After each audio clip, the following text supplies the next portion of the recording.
We may well be 8 days away from the end of Roman's reign. This could be it, guys. We could be headed to the end of Roman Reigns' championship run. Next week, we're going to be celebrating 2 years since Roman Reigns took the championship. We could very well be nearing the end. The finish line is in sight. Feels that way. They're certainly pushing Drew McIntyre as hard as they possibly can heading into Clash at the Castle. Tonight, though, the Bloodline laid a wicked beatdown on McIntyre to end tonight's show. This is what Drew looked like. This is what poor Drew looked like when this show was over. Look at this guy's back. I don't even know what I'm looking at here. I don't even know what I'm looking at. It looks painful. I know that. Roman Reigns and the Usos, Sami Zayn, they put a beating on this man. Moo. We are just days away now from the... I'm already being mooed. I'm being mooed by Fire Panda. We're live here on Friday night. It is Friday night. Hey, Fire Panda, what's going on? Good to see Fire Panda in the chat. Holy moly. I just caught that out of the corner of my eye. My God. Fire Panda has me more fired up, honestly, than either of these two shows. Especially that Rampage show. But to be honest with you, neither one of these shows tonight was all that great. So we're going to talk about Smackdown. We're going to talk about Rampage. Did watch Rampage tonight. You know, AEW, and part of the reason I did watch Rampage and I didn't skip it this week is they advertised that they were going to have exclusive footage on the show tonight of CM Punk backstage at Dynamite on Wednesday after the championship match that he had with Jon Moxley when he lost the AEW World title. We were going to get exclusive footage. What was he going to say? What is this going to be about? Maybe they were going to go ahead and announce the rematch. Punk was going to cut this impassioned promo and say, I can't go out like this. Jon Moxley, if you got any balls on you, you'll give me one more shot in Chicago at All Out, because that's probably going to be the main event of that pay-per-view. There was nothing like that. We got absolutely none of that. What we got tonight was 30 seconds of footage, and it was all just much ado about nothing. And AEW tends to do this sometimes where they'll say, oh, we have exclusive footage, or we have an exclusive interview with Bryan Danielson or this person or that person. And it ends up being a 30-second or a 60-second video package. So that was a complete waste of time, which honestly is kind of becoming the story of Rampage on most weeks. You get some solid wrestling out of it, but it just doesn't feel... You know, somebody made the comparison actually in the chat a little bit earlier, and I think that that's actually kind of accurate, that this has become the Sunday Night Heat of AEW. Rampage, in many ways, has become what Sunday Night Heat became for WWE. And I think there's a lot of truth to that comparison. But this is your Smack Page review for Friday night, August the 26th. This is the final Friday night that we are spending together here in the month of August, which means that the summer is almost over. It's going to be jacket weather soon. We're going to be walking around wearing Gore-Tex. I'm going to be wearing my triple fat goose down jacket. I'm not looking forward to that. These New York winters are brutal. Of course, I'm sure the people who were tuned in, who were living in Wyoming, Colorado, Montana, they're listening to this. They're watching this going, man, what a puss. He's complaining about the New York winters. Come on this way. No, thank you. Hit that subscribe button if you are not already subscribed to the channel. Super chats are open. Obviously, Fire Panda blew the doors off the stream here tonight. Not even 60 seconds into the stream officially. And Fire Panda already knocked the door off its hinges. But I'll be reading your super chats a little bit later on, including Fire Panda's. Anything else that comes in. The goal for tonight, I set the goal for 750. We need 750 likes to do Be the Booker. If you want to do Be the Booker tonight, I figure tonight it'll be all ladder matches. Whatever match, if we do it, whatever matches come up, we'll pretend that they're ladder matches. That should be amusing, depending on what comes up. But only if you get us to 750. That is the goal tonight. And one more note for those who are not aware. Channel memberships. I want to thank all of our new channel members as well. Channel memberships, you are going to be able to purchase channel memberships through the native YouTube app on iOS, if not already, at some point in these next 2 weeks. So keep an eye out for that, because I know some people do everything from their phone, everything's mobile.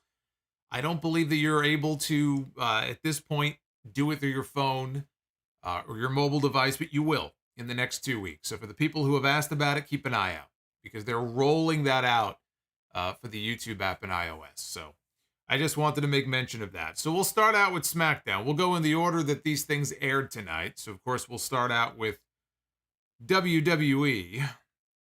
And we're already over 200. That's good. That's good. We might get to 750 by the time we're done. I don't know. It's up to you guys. We open with Ricochet, one-on-one with Happy Corbin. Ricochet, here's a match I feel like, I feel like I've seen this match before. A rare rematch here on one of these Triple H shows. So Ricochet caught Corbin with a corkscrew dive on the floor heading into the first commercial break. Corbin went on the offensive at that point. Ricochet ducked a clothesline, went for the recoil, but Corbin stuffed it. Yeah, well, let me pause there for a second. I do have to say something positive, though, about this, which is I do appreciate going directly into the action and not having a long, drawn-out promo segment. There are times where a promo segment is appropriate to open the show, but yeah, obviously WWE in the past has had a habit of abusing that and opening the show every week with these long, monotonous, talking segments. When they go right into a match, that's never a bad thing. This is not necessarily the match I wanted to see, but at least they went right into a match. Ricochet caught Corbin with a knee strike. He went up top to hit the shooting star press for the win. That is the condensed version of this. Yeah, I thought it was a decent match. Not exactly a hot start to the show, but Ricochet looks to be benefiting from the Triple H regime so far. He's getting TV time. He's being booked as a winner, not a loser. He didn't win that fatal 5-way for the Intercontinental title, but he was part of that match, last week. That great match. Loved that match. So Ricochet so far seems to be a beneficiary of the new regime. Corbin, on the other hand, I can't say the same thing. And based on, what they've been doing with him, it looks to me like maybe we are shifting back towards kind of a broke-ass Baron Corbin character again. I don't think, honestly, you would watch his booking. He lost to the announcer guy. I know Pat McAfee is over and he's very popular, right? Most people love Pat McAfee. But he lost to the announcer at SummerSlam. And he's lost pretty much every other match that he's had recently. He lost the feud with Madcap Moss. He lost at SummerSlam. He lost again tonight. He also did not win that fatal 5-way last week. So Corbin has been a loser. He has been on a losing streak. And they even acknowledge it on commentary. He's in this downward spiral. And typically, when I see something like this, I would say, boy, this doesn't bode well for this person when it comes cut time. Because there will be more cuts in the future. It's just a matter of when, not if. And ordinarily, I'd say not a good sign for Corbin. But Corbin, I know, is well-liked behind the scenes. I don't think Corbin is on the bubble or anything like that. But I'm also not exactly sure what the hell they're doing with him. Unless they are reverting back to the broke-ass gimmick. Who knows? Maybe he's going to be the lone wolf again. Maybe the end result will be the lone wolf. Baron Corbin comes back. I wasn't much a fan of Baron Corbin, the lone wolf, then either. But obviously they're breaking him down before they build him back up. In the back, Hit Row approached the Street Profits. I have to say, I watched this show tonight. Street Profits were in a couple of different segments in the back. They never came out in front of the crowd during the first show. I don't know, because they taped 2 shows tonight. I don't know about the second show. When the show was over tonight, I asked myself, what was the point of the Street Profits even being there? Maybe they had a dark match or something, but what was the point? There was no point. They just showed up. They didn't do anything. So they had an interaction with the folks from Hit Row, and they acted like they had a problem with each other, but then they ended up getting along. They all agreed they wanted the smoke. Yeah, I'll bet they wanted the smoke. That's what that bus was for. And they all walked off together. They aired the first part of an extended Drew McIntyre video package. And this I liked. I think they tend to shy away. And I know AEW does. AEW has put together some incredible video packages over the last couple of years. Very few of them have seen the light of day on television. A lot of them are relegated to their Road to specials on YouTube. They put it on social media, and they should do that. But there have been some videos that are so good, it's a shame they can't take 3 or 4 minutes and air it on TV. But everything with the AEW shows, it's just boom, boom, boom, boom, boom, right? They just have to keep going and going and going.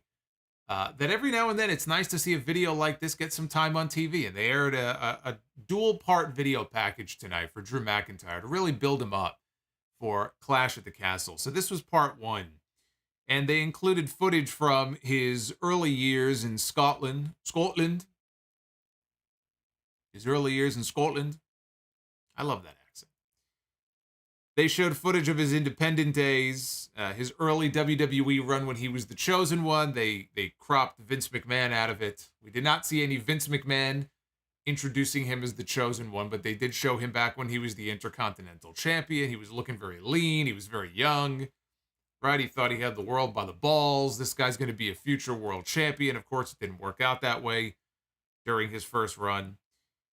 He talked about his career falling apart. It was around that time that his mother got sick with cancer. She passed away, and that sent him off the deep end. And he talked about being very immature. He said that he would achieve his potential eventually and return to WWE as a man.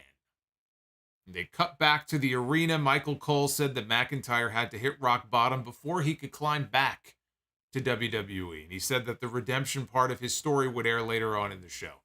You watch a video like this. You watch this video that they aired here, and the fact that he's obviously got this big match coming up with Roman Reigns. They're going to be in the UK, big stadium show. You know, you look at all this, and it's hard to imagine him not coming out of Cardiff as the champion. And not just the WWE champion or the Universal champion. He's challenging for both belts. They've made that very clear.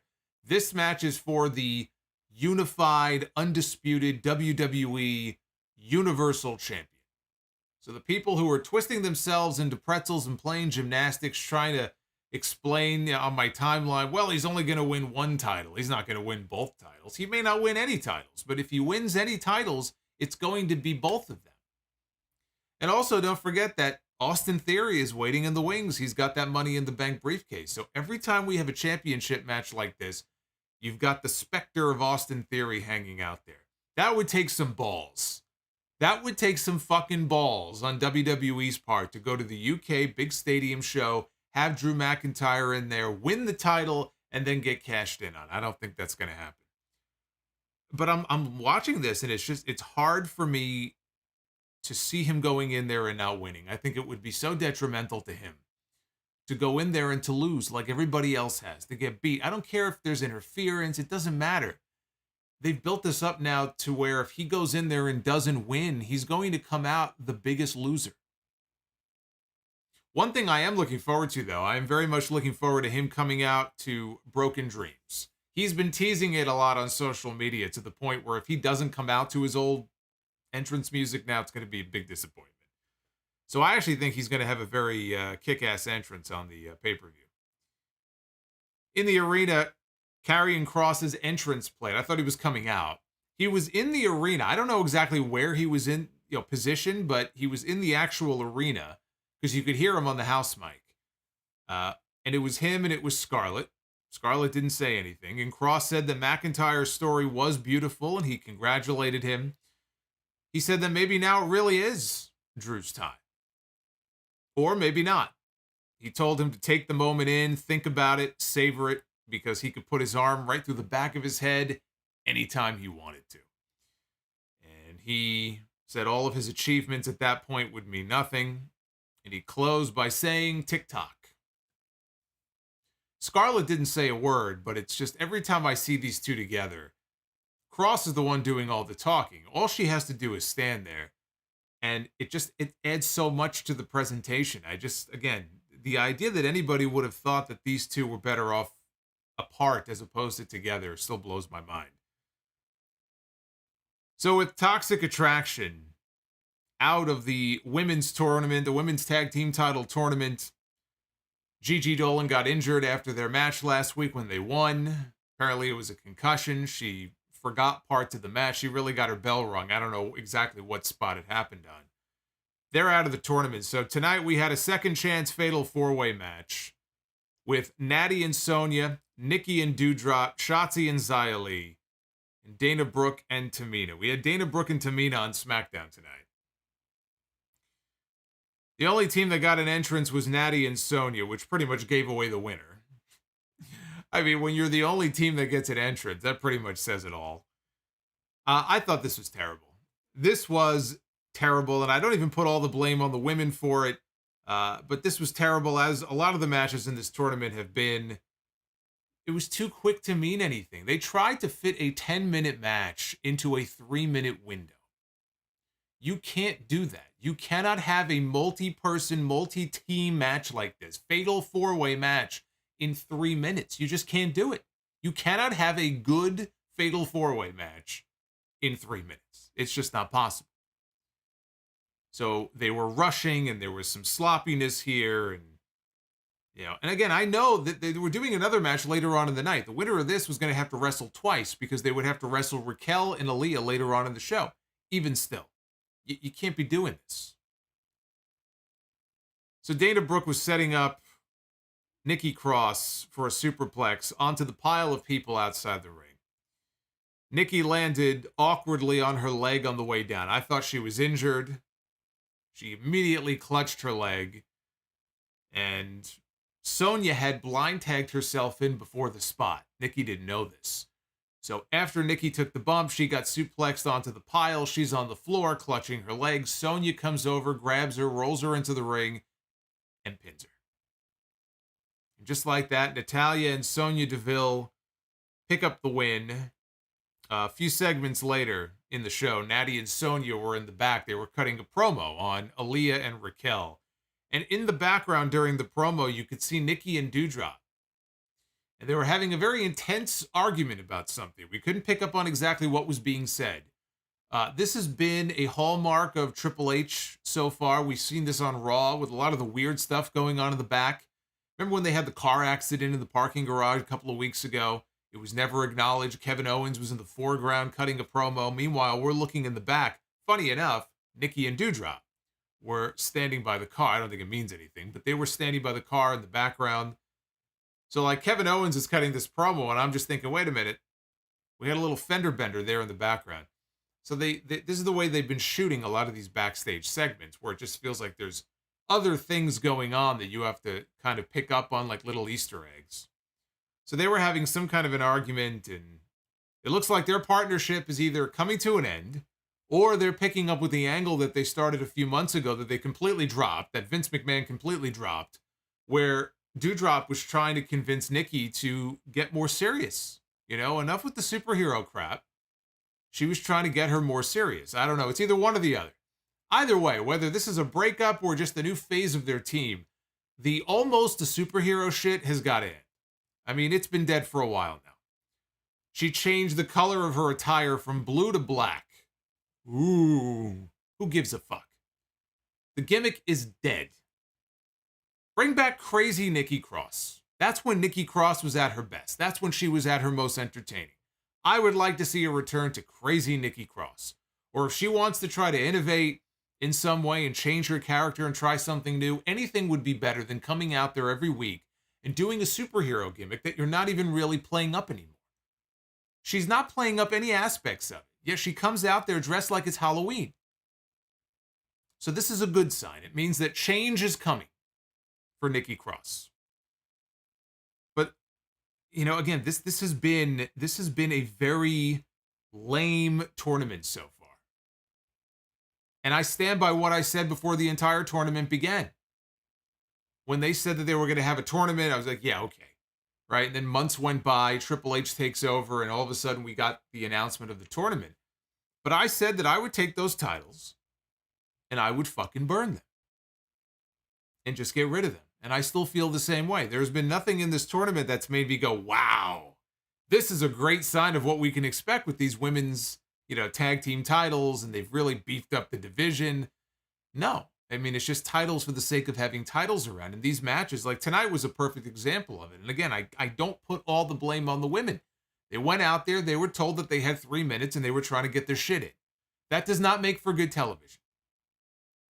I don't see how anybody could watch this tournament so far and be excited about any of this. There's no reason to be excited for it. And not even Sasha and Naomi, who should be back in the next few weeks, not even Sasha and Naomi, God bless them. I mean, they're so passionate about these women's tag team titles. I have no fucking clue why. But boy, are they passionate about them. Not even Sasha and Naomi are going to be able to save this shit. Sheamus was out with Ridge Holland and Butch. Butch was back. Butch the Paperboy was back tonight. Sheamus talked about how he and his buddies would be drinking pints after he beats Gunther to become the Intercontinental Champion at Clash at the Castle. Walter and Ludwig Kaiser made their entrance to join them in the ring, and Sheamus called Walter, said he calls himself the Ring General. He goes, I am the Ring General. And Sheamus listed off all the legends that he has beaten over the years, Roman Reigns and John Cena and Randy Orton, Triple H. He said nobody has had banger after banger after banger like he has. At one point, he paused because he wanted the crowd to say banger, and they didn't. Pat McAfee on commentary was like, oh, I heard them. Like, no, you didn't. He was waiting for them to say it. They never did, and so he said it instead. But not untrue. Sheamus has been one of the unsung heroes of this company ever since, I think back to those pandemic shows, man, and there were a few people who stood out. You know, Bayley was one of them. Asuka, early on, they really leaned on her, especially in the empty performance center to make a lot of noise. But I said, you know, Sheamus, man. Sheamus would go out there and he was cranking out these great matches on TV. And he really, I still feel like he doesn't get the full credit he deserves. So when he goes out there and talks about banger after banger after banger, it's true. He's had a bunch of them this year alone on television with Drew McIntyre. And you don't think when he goes to Cardiff next week that he and Walter are not going to tear that fucking place down? It's the match I'm looking forward to the most. I'm looking more forward to that than the main event. I mean, think about the card so far for Clash at the Castle. We don't know all the matches yet. We know Roman and Drew. We know Liv Morgan, who is not on the show tonight. Liv Morgan and Shayna Baszler. We know Sheamus and Walter. I think, is that it? Oh, we have the 6-woman tag. We have Bianca, Alexa, and Asuka against Bayley, Dakota, and Io. I think that might be it officially so far. So this is the match I'm looking forward to the most. He told Walter that he has something he wants, that being the Intercontinental title. And Sheamus promised that he would drag the title off of Gunther's lifeless body and into the belly of the Red Dragon. So then it was Walter's turn. He said Sheamus is a man to be respected, but he is nothing like him.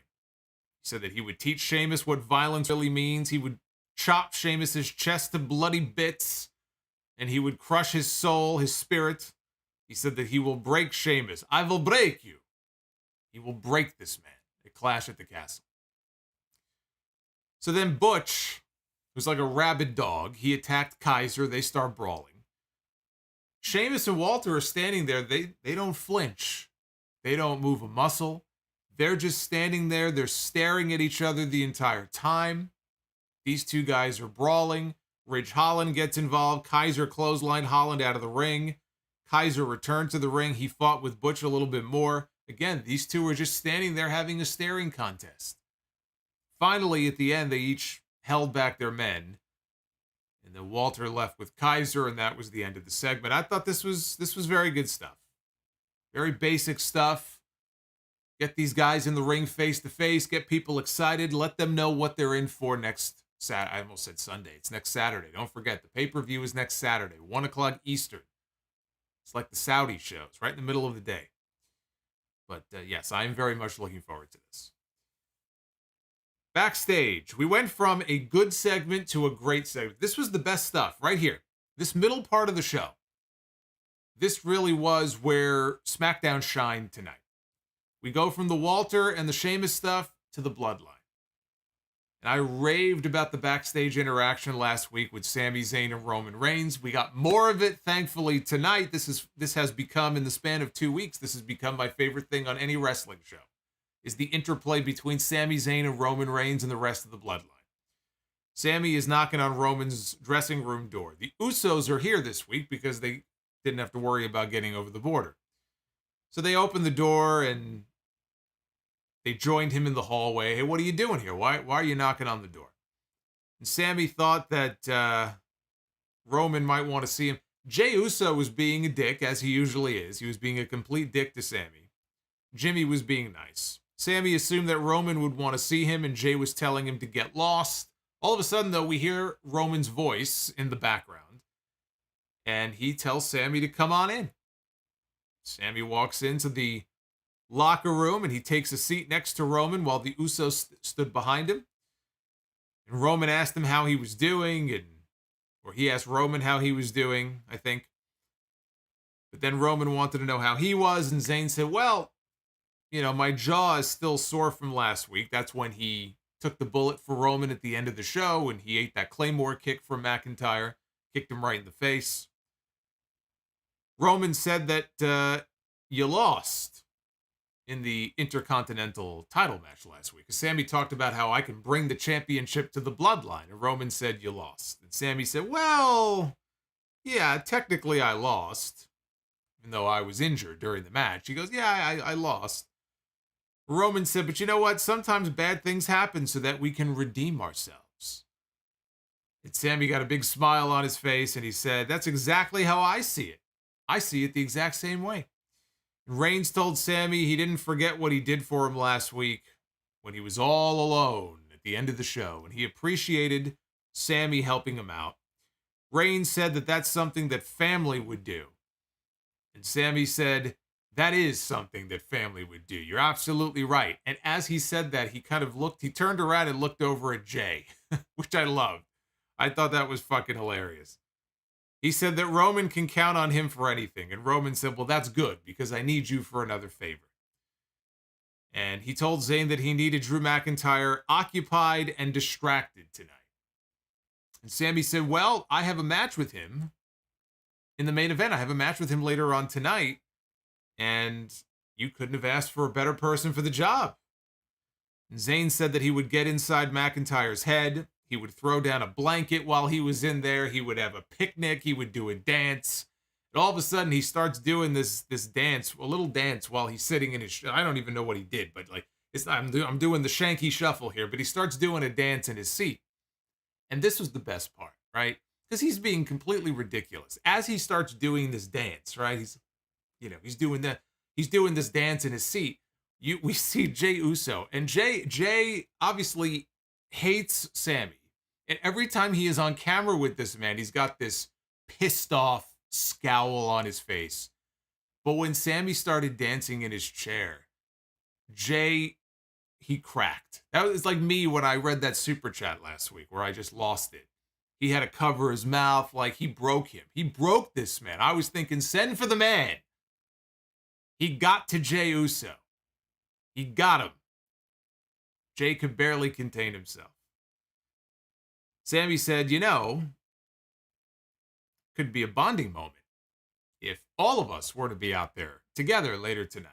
And Roman said, well, that sounds good and all, but I would be extremely distracting.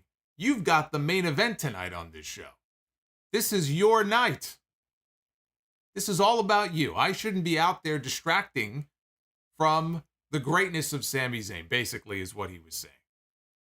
Sami agreed, and he thanked Roman for his time, and he went to go leave. And Jimmy wished Sami luck, and Sami did this completely absurd handshake.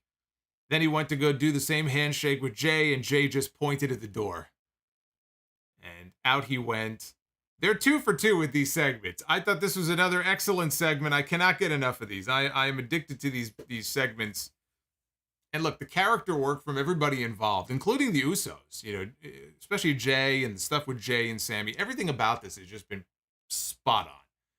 It has just been fantastic. And it's great, too, because usually Paul Heyman is the one who's around and he's doing a lot of the talking for the bloodline. With Heyman gone for now, he'll be back soon, but with Heyman gone, they had to find a different approach when it comes to these verbal segments with the bloodline. Sami has stepped in and he has just taken the entire thing over. been fantastic. One other little, again, it's one of those little Easter egg things that I picked up on during the segment. I love how if you go back and watch it, Sami is wearing the older white bloodline. It's a black shirt, but it's got like white lettering and a white image on it. The white bloodline shirt, like that fans would buy at the arena. Roman and the Usos are wearing the newer red bloodline shirt. So it's almost like he's, he likes to think he's part of the group. He's an honorary Us and all this stuff, but he's not even wearing the same shirt as the rest of them. I just thought that was a nice little touch. It's the little things sometimes. It's the little things. So I love this. We had Natty and Sonya against Raquel and Aaliyah, semifinal match in the women's tag team title tournament. Bayley, Dakota Kai, Io Sky, they came to the ring before the match, and Bayley did guest commentary to annoy Michael Cole. This was marginally better than the earlier match. The earlier match got 3 minutes. This one got about 8. Natty had the early advantage. Aaliyah fought back. Natty hit a Michinoku driver on the floor. That took Aaliyah out of the match. That basically left Raquel all by herself, 2 against 1. Rodriguez fought Deville and Natalya on her own. She caught Deville and Natty with a double suplex. Heels regained control, but Raquel fought back. She hit her corkscrew elbow on Sonya for a near fall. Raquel broke free from the sharpshooter and eventually hit the Tejana bomb for the win. And when the match was over, Aaliyah jumped back in the ring to celebrate with Rodriguez. So here is where we are. I'll put the brackets up here on the screen. This is what we have built to here in the finals. We have come to the finals of this tournament. Raquel and Aaliyah are going to lose to Dakota Kai and Io Sky on Raw this Monday night. And thankfully, this will all be over. They have designated Aaliyah as the clear weak link of the team. And I expect her to be the one who takes the losing fall in that match because I think they're going to want to protect Raquel as much as possible, which is really what they did tonight. I mean, they won tonight, but Aaliyah went out. It was 2 against 1. Raquel was able to overcome the odds. She's the one that they're pushing. But I don't think it's going to save them on Monday. It's pretty clear who's going to walk away with those tag team titles, and it's going to be Dakota and it's going to be Io. There's absolutely no reason to put the tag team titles on Raquel and Aaliyah. Zero reason to put the tag team titles on them. So it seems pretty clear who's going to walk away with the win here in this tournament. Maximum Male Models. We're in the middle of a photo shoot in the back when Hit Row's bus, or what we assume to be Hit Row's party bus, started playing their theme song. I mean, it's only appropriate to assume that it's their bus if they're playing their theme music. So Max Dupree was furious about this. He was, obviously very distracted by all this, and Maxine had a solution. She left, and when she came back, she had Los Lotharios with her. She was the one who wanted to bring them into the group when Max, if you remember a few weeks ago, basically rejected their application. She's smitten with them, and I don't know if they're officially part of this crew now or not, but she brought Los Lotharios in. They ended up, later on, they all vandalized the bus. They wrote, "Hit Row sucks," on the side of the bus. They were very proud of themselves. Hit Row then showed up. They weren't on the bus. They showed up. And this all led to a challenge to a match next week. Top Dollar then revealed that this isn't our bus. And they went to go walk away. The bus door swings open, and out come the Street Profits. And the heels realize the mistake they've made, and they end up running away. Again, I have no idea why we needed the Street Profits on this show. The New Day was back after getting their asses kicked for weeks by the Vikings. Kofi Kingston was back. Xavier Woods was in the ring in a wheelchair. He had a blanket over his legs. This was as serious as we have seen the New Day probably ever in the I mean, has it been that long? Probably 8 years? Has it been 7 or 8 years the New Day has been a thing in this company? I think it has been. We're coming up on a decade soon of the New Day in WWE. In all of these years, I've never heard them or seen them as serious as I did here in this segment. They were using their serious, normal voices here in this segment. They were talking like normal human beings, and they were addressing the Viking Raiders, and they talked about the Viking funeral from last week's show where they were in the woods somewhere, and they burned the Booty-O's box, and they burned their t-shirts. Woods and Kingston teased that this could very well be the end. Like the way they were talking, they wanted you to believe that maybe this was going to be some kind of announcement about the end of the New Day. Eric and Ivar interrupted, and Ivar said that it made them sick to see them groveling like wounded animals. Ivar said that sometimes the best thing to do for a wounded animal is to just put it down. They dropped their shields, and they made their way into the ring, and Kofi was trying to hold them back. Come on, let's talk about this, right? Xavier's in the wheelchair. So Kingston draws them away from Woods, and now they have their backs turned. And sure enough, Xavier Woods, he rises from his wheelchair. It's like Linda McMahon at WrestleMania. When Zombie Linda stood up from the chair that Vince McMahon, he had taken her out of her wheelchair and propped her up on a chair in the corner. It really is one of the great WrestleMania moments when Linda rises from her chair and you see all the people in the Astrodome. As Linda rises, so too do all the fans in the crowd. And she ends up kicking Vince in the balls and everybody goes nuts. It's a great moment. So Xavier rises from his wheelchair and he reveals 2 kendo sticks that were stuffed inside of his walking boot. We got a big sexy reference on commentary. I don't know how many of you heard that from Pat McAfee. He got a big sexy reference in there. And the first thing I thought of was that segment from WCW Monday Nitro where Nash, I don't even remember the context of this. I don't even remember the angle. I just remember Nash is in the wheelchair, sitting outside the ring. He's looking up at someone in the ring.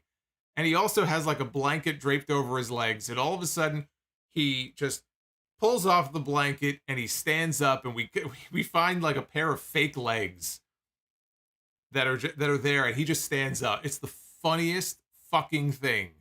So that's what this was a play off of. And I like that Pat McAfee gave Kevin Nash the nod there for that. So Woods tossed the kendo stick to Kofi, and they beat the Viking Raiders with them until they fled the ring. So next week on the show, we're having a Viking rules match, which we were told means basically no rules. They're doing it on SmackDown, not on the pay-per-view. It's basically what they did before SummerSlam. They gave us Drew and Sheamus on TV instead of doing it on the pay-per-view. Backstage, the Usos approached Sami Zayn as he was getting ready for his big main event. And Jimmy said that Roman doesn't talk like that to just anybody. He told Zayn that this was a big opportunity for him. Jay said that Zayn blew it last week. Don't blow it again. Again, he was getting all up in his face. And Sami was questioning, why do you got to be so negative? What's with all the negativity?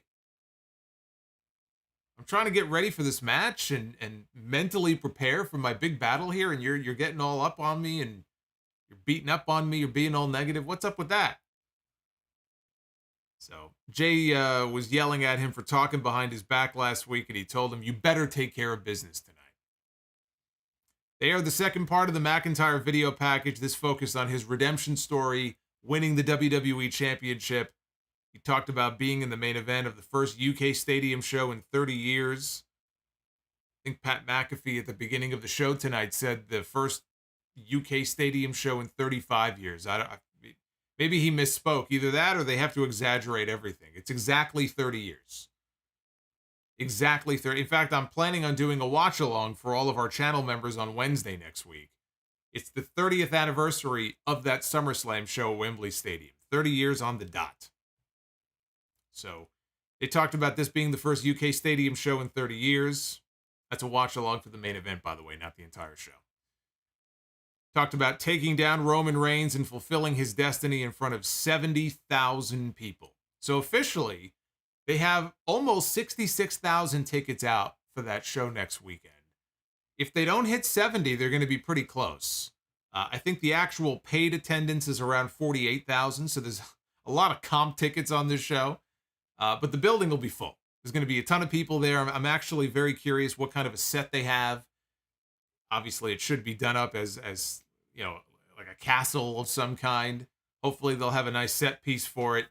And I'm looking forward to this show. I actually am. It feels like a big deal. I'm looking forward to this show.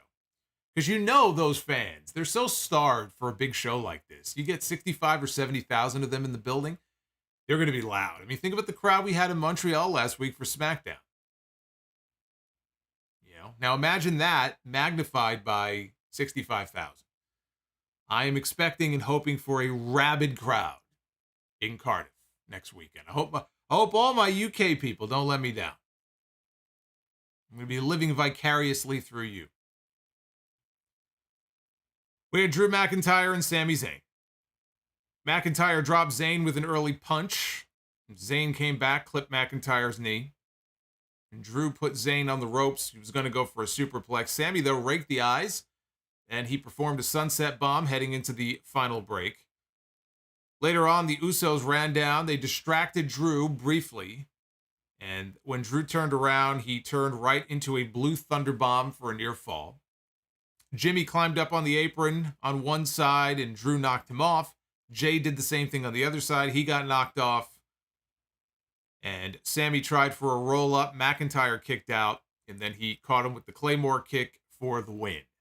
Here comes Roman Reigns. He slides into the ring. He beats up McIntyre. Drew manages to post him shoulder first, but the Usos attacked from behind. McIntyre made a comeback on them. Roman, though, catches him with a spear. Usos grabbed chairs, and they took turns wearing down McIntyre with these chair shots. I showed you before. There it is. I mean, that's the end result of all those chair shots. There were no kendo sticks involved here. There were no kendo sticks. That right there, what you see there mostly, is chair shots. And they beat the hell out of this guy with these chairs. Sent Drew to the floor. Over the announce desk, they drove him into the barricade. Usos held him for Sami Zayn, who came charging in with the haluva kick. Then the Usos hit McIntyre with the ring steps. They did everything but shoot this fucking guy. They put him back in the ring. Drew had welts all over his back. They rolled him in, and Reigns yelled at him. He said, "The top of the mountain is mine, and you won't ever have it until I am done with it." And he locked on the guillotine until Drew went out. They brought a chair into the ring. Roman placed the chair right over Drew's body. He sat down on it. He had one title on one shoulder, the other title on the other shoulder, and he looked dead in the camera, and he dared somebody to come take these titles from him. Like a boss. That is how the Bloodline closed out the show tonight. This was like a gang attack. That's what this was. They killed this guy. This was like a gang assault. And it reminded me, they had that great ending to SmackDown when the Usos won the tag team titles and they unified them when they beat RK Bro. And they beat the hell out of Riddle. They beat the hell out of Randy Orton. So they've done a couple of really good, violent beatdown angles with the Bloodline in these last, couple of months. And it's weird, I watch these shows the past few weeks and I just think there's no way that they could beat Drew in the UK. I mean, it feels like there's no way they can possibly do that. The way they're building him up, I mean, it would be like Lex Luger not winning the championship at SummerSlam. That's what it would feel like. He goes in there and loses. They're basically Lex Lugering him, is what they're doing. And I just find it hard to believe that they're going to do that. Yet I'm not totally convinced that he's going to walk out with I'm not 100% convinced that he's going to walk out as a champion. I think he will if I had to make a prediction right here and now. And again, we'll see the go-home show next week. I think he wins the championship. But I can't tell you that I'm sitting here 100% convinced that they won't have some other finish in mind that tries to protect Drew, but Roman wins again. And they keep the titles on him for a little bit longer because he is the biggest star in the entire company. And even though I have reached my point where it's like, I mean, at this point, it's being, if he beats Drew, there's nobody else already set up. There's nobody else. They'll build somebody else up for it, but there really is nobody else kind of on deck in the on-deck circle, ready to jump in there as the next number one contender. There's a story they could tell with Sami Zayn, but I think that's a longer term story. Or even Kevin Owens, but they've done that. And Roman has beaten everybody there is to beat. He's beaten Brock a whole bunch of times. Now he hasn't had Lashley since Lashley went babyface, but I don't get the sense they want to go in that direction. So if you keep the title on him for several more months, I don't know that that's necessarily a good thing either, but I don't know. I keep coming back to Cody Rhodes and how the perfect story would be Cody making a comeback and being the one to dethrone Roman and take the championship. But can they hold off until April of next year? And that's assuming they don't get The Rock, which they seem to think there's a chance they'll get The Rock for a match. I'm not convinced of that, but I don't know. It's not necessarily what I would do, but I do think that he's had that championship long enough. How many more people can he kill? The problem is the bloodline stuff is the best stuff on the entire show. You kill that and take that away. I mean, I guess Triple H is going to try to build his own stories up, but right now it's not like you have that other big story you can really rely on. It's the bloodline, and then there's this whole gap until they could really start building some more people up. But I thought that this was the weakest episode of SmackDown since Triple H took over. And it wasn't a bad show, but of the shows so far, this was the weakest of the SmackDown shows. Still overall a pretty decent show. They taped 2 episodes tonight, though. And it looks like they saved most of the good stuff for next week's show. They held back a lot on the show tonight. The Bloodline and the Sami Zayn stuff carried things again, and I liked the Sheamus segment, but that was about it. So they taped 2 episodes tonight because they're going to be in Cardiff next week. Obviously, they're going to be flying over there for the pay-per-view. The lineup for the show next Friday, which, again, is a taped show, it's going to be a celebration with Roman Reigns celebrating 2 years as the champion. It was, believe it or not, 2 years ago. When Roman Reigns came back, he was looking a little bit different. He got the new teeth. He was a new man. He had Paul Heyman with him, and he beat The Fiend and Braun Strowman. He took the championship from The Fiend. He has not looked back since. We have not had another champion since. This has been the era of Roman Reigns. This is the closest thing that we have had to a Hulk Hogan reign. Because Hogan, the first time Hogan had the belt for 4 years. This is the closest thing we've had to a championship run like that in 30 years, 30 plus, 35 years. It's been a long time. So he's going to be celebrating 2 years as champion next week. We're going to have Ronda Rousey's final judgment after she was arrested last week. Karrion Kross will make his in-ring debut. Hit Row takes on the Maximum Male Models. Butch goes one-on-one with the Sundance Kid, Ludwig Kaiser. And the New Day and the Vikings will have their Viking Rules match. So I told you, that's a more loaded lineup next week than we had tonight. Now, over on the Rampage side, let's rampage on over to TNT. I want to just check and see where we are on the likes front. Remember, we got to get to 750 likes. If you guys want to be the booker, we're behind. 430, that's a good number, but it ain't 750, so let's get those likes up. But on TNT, we had a taped Rampage from Wednesday night, kicking things off with the Trios Championship tournament. House of Black taking on the Dark Order. Alex Reynolds was on the receiving end of an elbow from Malachi, and eventually Reynolds landed a spinning elbow. He got the tag to Preston Vance. Cleaned house. 10, I guess we'll call him 10. Went for a full Nelson on Black. Black, though, went to go take the brace off 10's knee. All of a sudden, they played Miro's music, and out comes Miro.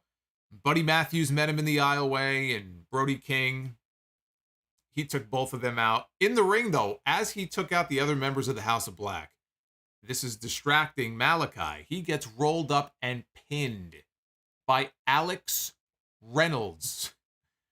You had 3 men representing the House of Black.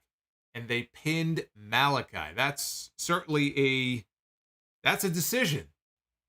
That's a decision that they made. Not the decision that I would have made, but that's the decision that they made, that they had Malachi Black be the one to take the losing fall here. So next week now, it's going to be Dark Order against Best Friends. But we weren't done here yet, because after the match, House of Black beat the hell out of Miro until Darby Allin and Sting made the save and the heels bailed. So it played out the way that I expected to. You know, you guys, most of you guys were here with me last week when we talked about this, that House of Black has their issues with Miro. They've had their run-ins with Sting and Darby in recent weeks. Miro flat out said he was going to go after each member of the House of Black, and that's exactly what he did. And he ended up costing them the victory. That now sets up a trios match that they could add to the All Out card. It could be Sting, Darby, and Miro against Malachi, Buddy, and Brody. And the Dark Order now, they're going to face the Best Friends next week. They're going to beat the Best Friends. And they're going to go to the finals to wrestle Kenny Omega and the Young Bucks after they beat the United Empire on Dynamite this Wednesday. And I'm very much looking forward to seeing Kenny Omega and Will Ospreay share a ring together. That's going to be a great match. Just the match itself is going to be fantastic on Wednesday. I mean, honestly, that's the kind of match that you would expect to see in the finals of this thing. We're going to get it in the semifinals next week. But Hangman Page is going to be with the Dark Order, and so the story is there to be told. And I'm expecting there to be some kind of an injury angle with one of the members of the Dark Order team where Hangman then steps in their place, or one of them gives up their spot to let Hangman wrestle for them so that he can wrestle in the match on pay-per-view. But it's going to come down to Omega and the Bucks against the Dark Order, and I'm sure Omega and the Bucks are going to be your first trios tag team champions. That's how I see this whole thing playing out. We went backstage to interview Hook, and Hook actually spoke. It was brief, but he spoke. He said he did see the video from 2.0, who laid out a challenge to him last week. I think Matt Menard is still hurt. So the challenge was from Angelo Parker. And he says he did see the video, but he doesn't care. And he walked off. And not 2 seconds after he walked off camera, here comes Menard and Parker, as if they were just standing off to the side. Where's he at? Where's he at? Lexi Nair says, well, he's right over there. And they're acting like, oh, where is he? Where's he at? Where's he at? And they talked about wanting a taste of the FTW title, and that was the end of that. We had Wardlow defending his TNT championship in the open challenge against Ryan Nemeth. After Wardlow made his way to the ring, Sanjay Dutt's crew walked out on stage with Chris Sabin. No Alex Shelley, but Chris Sabin was there. Motor City Machine Guns are tagging with Jay Lethal at All Out to take on FTR and Wardlow. That's why Sabin was there. They came out. They didn't do anything. They just stood around. And we had Nemeth in the ring. He was running his mouth on the mic about Wardlow. Wardlow finally headbutted him to shut up. They were in Wardlow's hometown, by the way. They were in Cleveland. He headbutted him to shut him up. 4 power bombs later, the match was over.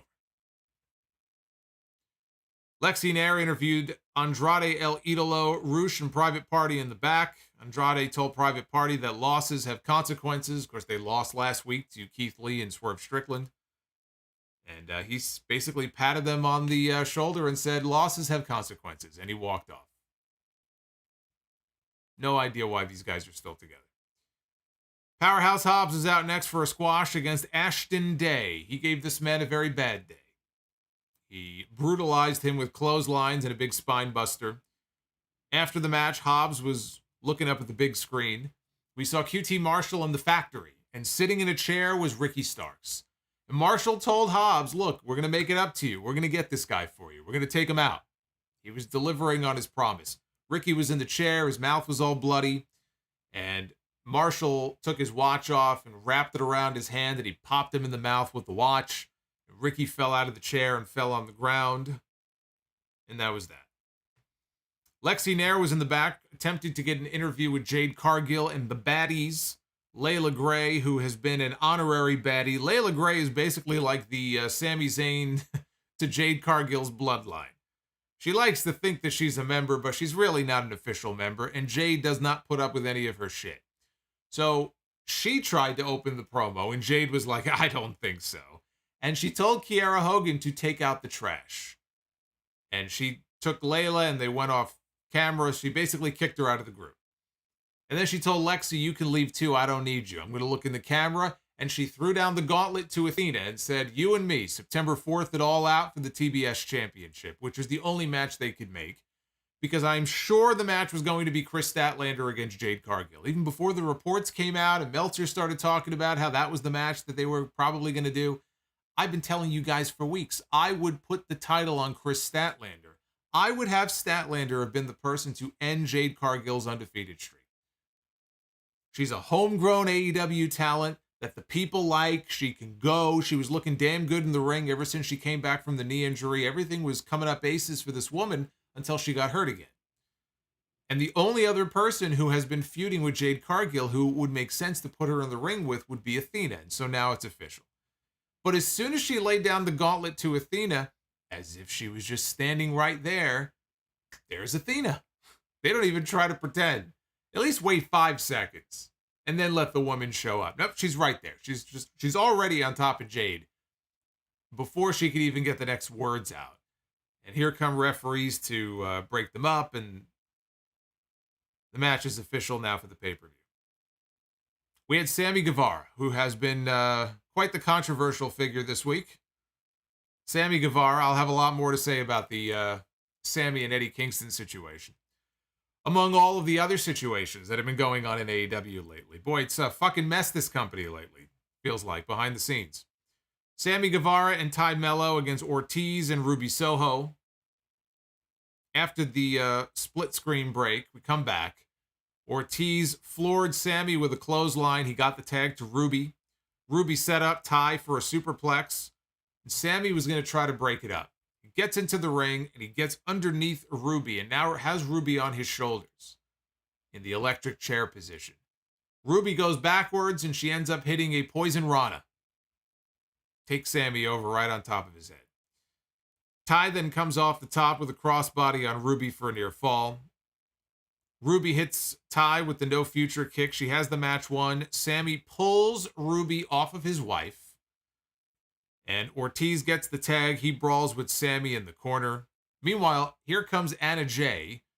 She runs down to the ring, and she grabs Ruby and throws her into the ring steps.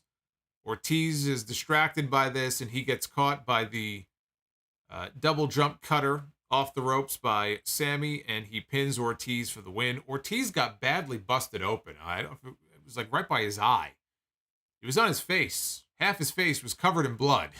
This was no paper cut. I didn't see how it happened.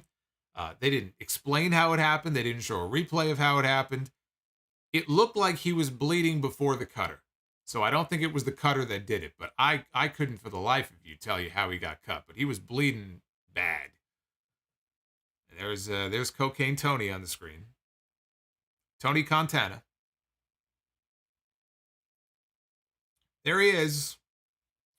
Tony Montana on another Friday night on our screen.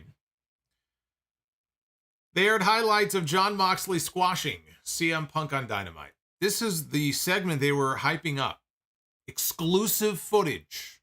Exclusive backstage footage of CM Punk after the big championship match on Wednesday. You're going to want to tune in for this. So I thought, oh, okay, well, we'll tune in. To be honest with you, I was on the fence about even covering Rampage tonight. That's what made me say, in case they announce something big, plus I wanted to see the Ring of Honor title match, but, especially with the Punk thing, we should cover Rampage tonight. What a mistake that was. Literally 30 seconds of footage is what we got here. They showed CM Punk in the back being helped by the trainers. He's hobbling on one foot. He says, I can't put any weight on the foot. So then he's sitting on the table, and he's explaining to the trainer that he doesn't feel anything other than his foot giving out. That's the only thing he felt in the ring, was that his foot gave out, and he said, that's not good, because that's the same thing I felt when I shattered the foot. And then they cut away, and that was the end of the segment. So we didn't learn a single thing. There was no promo from Punk. There was no indication of a rematch coming up at the pay-per-view next weekend. There was nothing. And I guess that's what they advertise, right? They said exclusive backstage footage. We got exclusive backstage footage, but they gave us the bare minimum here. This was a fucking waste, is what this was. I don't know what. I don't even know what the point of doing this was at all. I mean, I guess they thought they could rope people in. They roped me in because I'm covering the show. I doubt it's going to make that big of a difference in the numbers. They could have just as easily put that on their social media. The segments that they should air on TV, they don't, and they exclusively keep it on social media. And then they have something like this, which they could have just thrown that on social media. Anyway, this was a waste. We didn't learn anything new. So then the main event was Claudio Castagnoli against Dustin Rhodes for the Ring of Honor World Championship. Still no television show or announcement of a television show for Ring of Honor. And so every now and then they'll throw out a Ring of Honor title match, and every 3 or 4 months we'll get a pay-per-view, and there'll be some kick-ass matches. And I think that's going to be the future of Ring of Honor going forward. I don't get the sense there's any real TV deal in the works. There may end up being some kind of a YouTube show. Yeah, that wouldn't surprise me. But Ring of Honor, it's just sort of, I don't know, it's sort of there, but in what form does it really exist at this point? So Arn Anderson was in Dustin's corner as his coach. William Regal came out to do commentary, which greatly upset Chris Jericho, so he got up and stormed off. And Regal took his spot at the announce booth. But then they brought out Caprice Coleman to join the announcers because it was a Ring of Honor match. And Caprice is very good, but I lost track of how many people. I have no idea how many announcers were out there for the main event. I know Jim Ross was still out there. I know Excalibur was still out there. So we had JR, Excalibur, Regal, and Caprice Coleman at a minimum. But Tony Schiavone may have been there. I don't remember. We had at least 4, maybe 5 people doing commentary. Regal was there too. Ridiculous. You don't need that many announcers. I'm sorry. You just don't. You do not need that many announcers on commentary. So after the final break, Dustin clotheslined Claudio out over the top rope. And then he caught him with a cannonball off the apron. Back inside, flying clothesline only got him 2. Dustin hit a Hurricane Rana off the middle rope and then hit a Code Red. Shout out to the Amazing Red for a near fall. Claudio took him down with a lariat. Then came the big swing. 10 revolutions later, he let go. He went for the cover. Dustin kicked out. Claudio locked on the crossface. Dustin managed to reverse out of it. Caught Claudio with a snap power slam. So then Dustin set up for what looked to be a pile driver. And I don't quite know what he was going for because he just sort of fell backwards. And then it almost looked like it was a power bomb that he gave up on. So I have no fucking clue what this was supposed to be. And even the announcers were confused. But the match went on. Claudio came off the ropes. He went for a leapfrog. Dustin did not duck. And his head got buried. His face got buried in Claudio's crotch as Claudio came off the ropes. And again, I don't know if this crotch spot was intentional or not. I think it was, but I'm not sure. It's possible it wasn't, and then they just sort of incorporated it into the match, and Excalibur was talking about whether or not the referee was going to call for a disqualification, but he didn't. I don't know. It was very weird. But then Claudio recovered, and he propelled Dustin up into the air, caught him with the pop-up uppercut, and he got the pin to retain the title, and Arn Anderson was very upset with Dustin. You know, look, Dustin can still turn it up in the ring. He's 53 years old. He still goes in there. He's doing Hurricane Ranas and Code Reds, and you know, when he wants to, man, he can go in there and he can move around. This was not as good as I was expecting it to be. This was disappointing. I was expecting more out of this match. You know, it was good, but not what I was expecting. I was expecting more from this.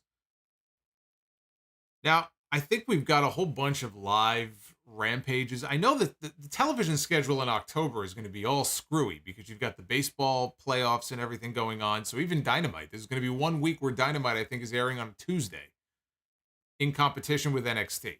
I think it's October 18th.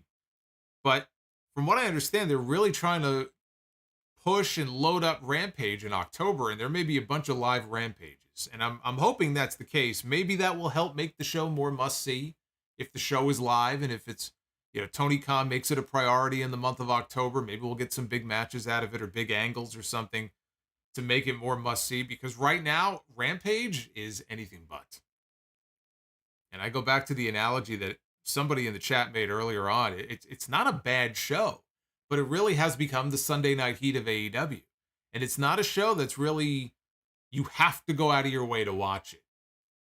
Whereas there were a lot of weeks, at the beginning where it did still feel like a special deal and a show that you didn't want to miss. And here we are now, a year later, and that just isn't the case. Has it been a year, or has it been over a year? I think it's been 2 years, right? When did Rampage debut? Was it last August, or was it August of 2020? I don't remember now. I got to tell you guys something. I made a comment on the stream the other night. It might have been one of the super chats, and I think somebody asked me, like, as far as like the AEW shows that I've been to, and I made the comment. I said that the last AEW show I went to, I know what it was because I'm going to Arthur Ashe next month. And I said that I haven't been to an AEW show since the very first one. I was at the first Double or Nothing in Vegas in May of 2019, so it's been a long time.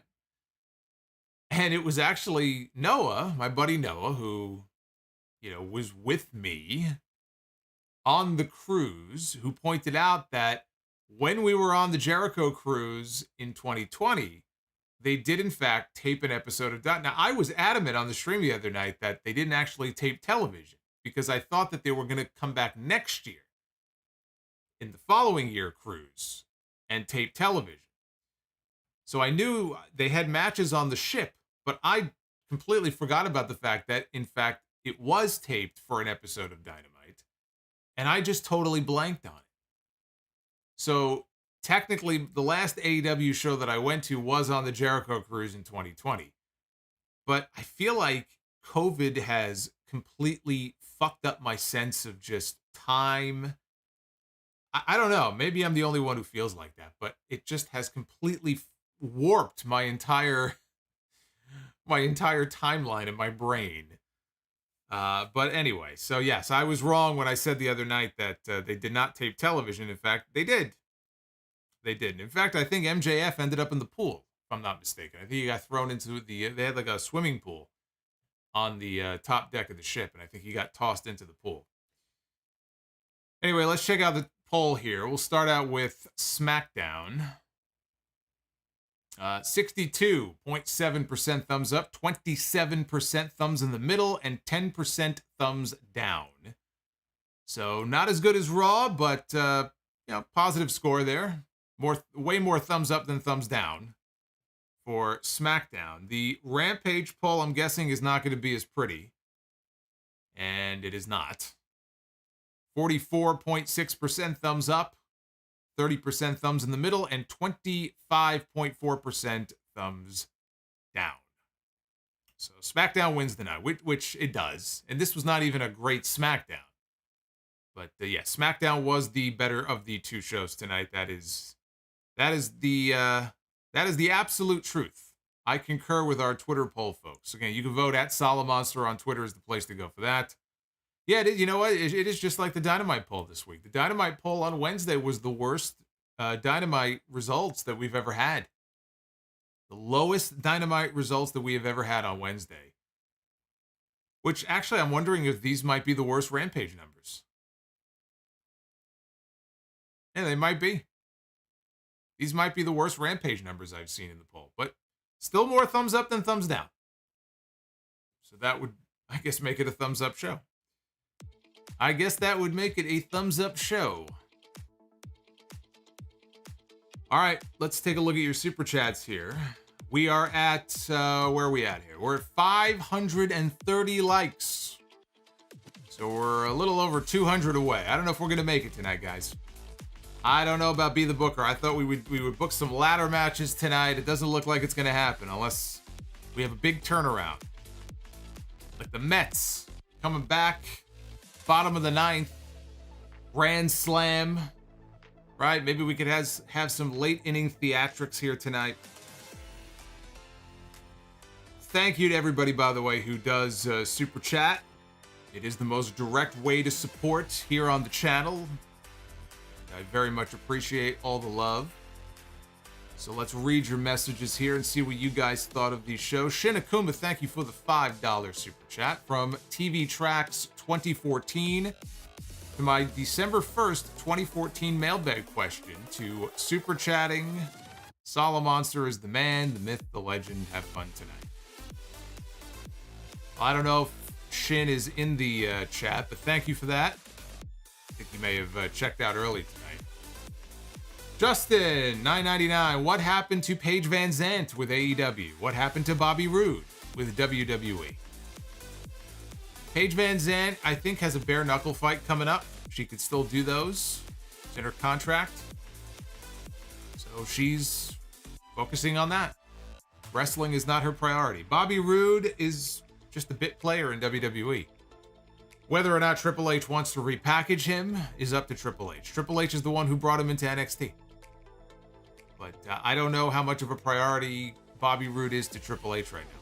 That's kind of why a few weeks ago we were toying with what to do with Bobby Roode. And I saw that James Storm had made a comment on Twitter that, if he got the call, maybe you never know, right? He might be interested in going to WWE. And, you'd have to educate the audience because it's a TNA team. But having a beer money reunion, but in WWE, even though, they're both older, but you can't tell me that beer money wouldn't be a good addition to the tag team division. They're not doing anything with Bobby Roode and James Storm. We know Triple H has had interest in him before. Why not? Right? I mean, Ziggler and Roode are not a team anymore, it looks like. So why not get the old band back together? I mean, I know they were a TNA team, but still. Doesn't mean you can't put them together in WWE. DHV Smoking Trees. I don't want Sami to get kicked out of the bloodline just yet, in case we get War Games at Survivor Series. Drew with Brawling Brutes against the bloodline. So Drew McIntyre, Sheamus, Butch, and Ridge Holland against the bloodline at Survivor Series. Unlikely, because they'll probably want to have a championship match.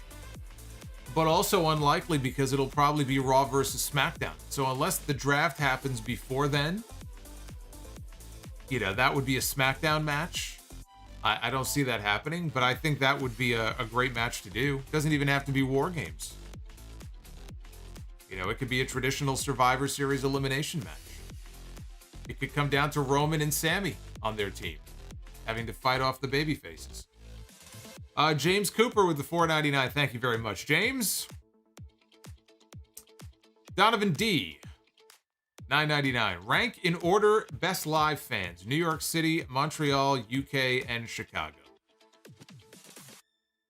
Well, I mean, it's tough for me just because I would love to be actually in each market to be able to feel what it's like to be there. I've been to plenty of shows in New York City. I have not been to any shows in Chicago, the UK, or Montreal. I have been to Chicago. I have been to Montreal. I have never been to the UK.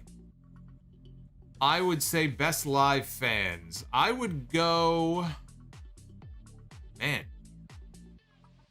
I might go UK, Montreal, Chicago, and then New York. I might actually put New York last. Yeah, I think I might. Joseph Brooks. Is it safe to say that the summer is not a very kind season to CM Punk? In 2011, his white-hot push was halted due to Triple H. In 2022, halted by injury. This was supposed to be the summer of Punk. It ended up being the, what would we call it? We have to come up with a different name. The something of Punk. The end of Punk? I don't know. I don't know what you would call it, but this did not turn out the way that he was hoping. Samoan fan, where has Bobby Roode been? We just answered that. So thank you, Samoan fan. Fire Panda dropped a huge super chat. Fire Panda outshined everybody on the stream so far with that $100+ super chat. It ended up being 108. 108 US. He says, here's what I owe you for my SummerSlam prediction of Theory cashing in being wrong. I wanted to ask kind of a weird question. If the day should ever come where you no longer do the sound off, would you title your last podcast Solomonster Signs Off? I probably would. I think that would be an appropriate title for it. That's actually a pretty good idea. Hopefully that won't be for a while, though. The Bummer of Punk. I'm looking at all the suggested names in the chat. I think Hunter might have the winner so far. I like that. The Bummer of Punk. We go from the Summer of Punk to the Bummer of Punk. That's the winner so far. I like that. The Bummer of Punk. Fire Panda, though, thank you, man. That is awesome. Brumakian Productions, I am back watching WWE. Thanks, Triple H. Aussie of Steel, the reigns of terror is hopefully coming to an end. Boy, we are full of puns here tonight, aren't we? Dr. Dakota Scorpio, we got punked on Rampage. Well, you guys are on a roll. Tyler, been watching you for a while. You are a great guy and fun to listen to. Keep it up. Thank you, Tyler. It's very nice of you. Especially after I tweeted something about... I saw Disco Inferno was trending earlier, and I tweeted something, as many people did. And boy, did all the brain dead fools come out. All the mutants, they crawled out from under their rocks. Called me trash, called me all kinds of names. That's what happens, you know, when you really... You get them all upset, you get them all riled up. They don't like that. When you talk about their heroes, they don't like that. Imagine having Disco Inferno as someone that you look up to. Jacob Donnelly with a $5 super chat. I'm turning 24 at midnight, which means I am close to 25. Which means I am getting old. Yes, you are. You are getting old. EJ Slamp, I'm going to all 3 AEW shows next week, and I think I am more excited for the Clash of the Castle card. I cannot believe I am saying that. Feel the same way. I'm actually really looking forward to that pay-per-view next Saturday. Rodimus Prime with the 10 spot. All this beef going on in AEW, from Britt Baker and Thunder Rosa to Eddie and Sami. Since when did Jerry Springer become all elite? I don't know, man. Tony Khan's got to put his foot down, because this is becoming embarrassing. Every day it's something new with someone else. Tomorrow we'll find out that, you know, Claudio was walking down the hallway and fucking -1 stuck his foot out and tripped him or something, and Claudio uppercutted him into the fucking ceiling or something. I mean, it's like every day it's something new. King Bling Blah, buy or sell, bigger balls, cash it. Bigger balls, cash it.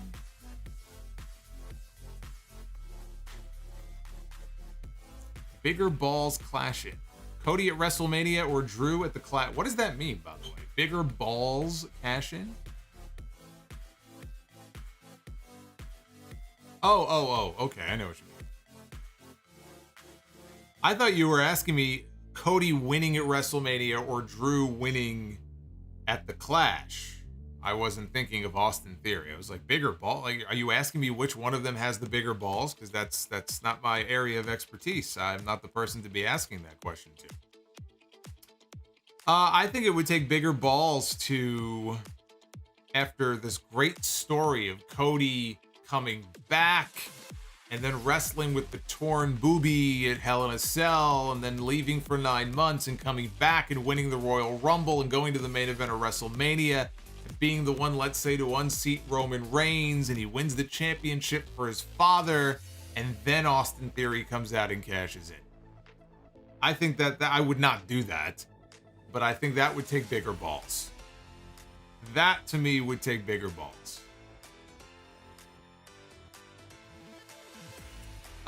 We have got Miles Marable with the $9.99. If the plan is for Cody to come back and win the Rumble, would you prefer him come out at number 30? Or have Seth enter number 1 and Cody return at number 2, and have them both outlast everybody with Cody winning?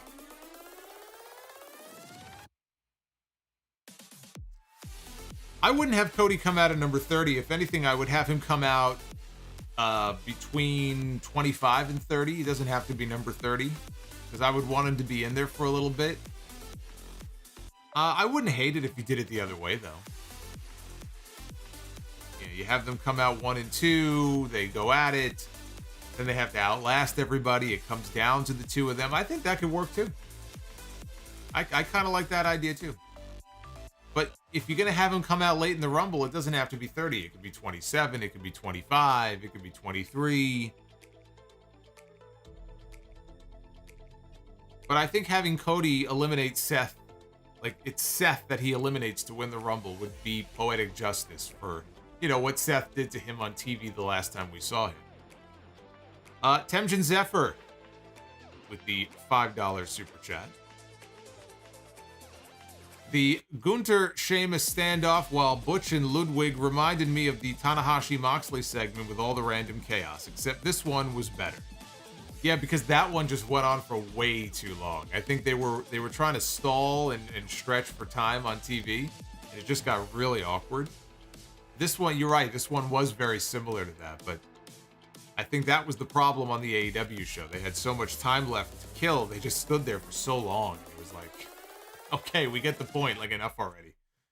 Uffman Entertainment with the $5 super chat. A match with 4 women's tag teams gets only 3 minutes.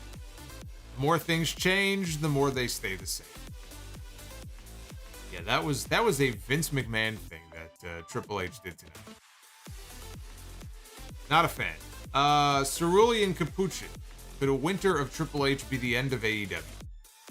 Now, AEW will be fine. AEW is not going anywhere.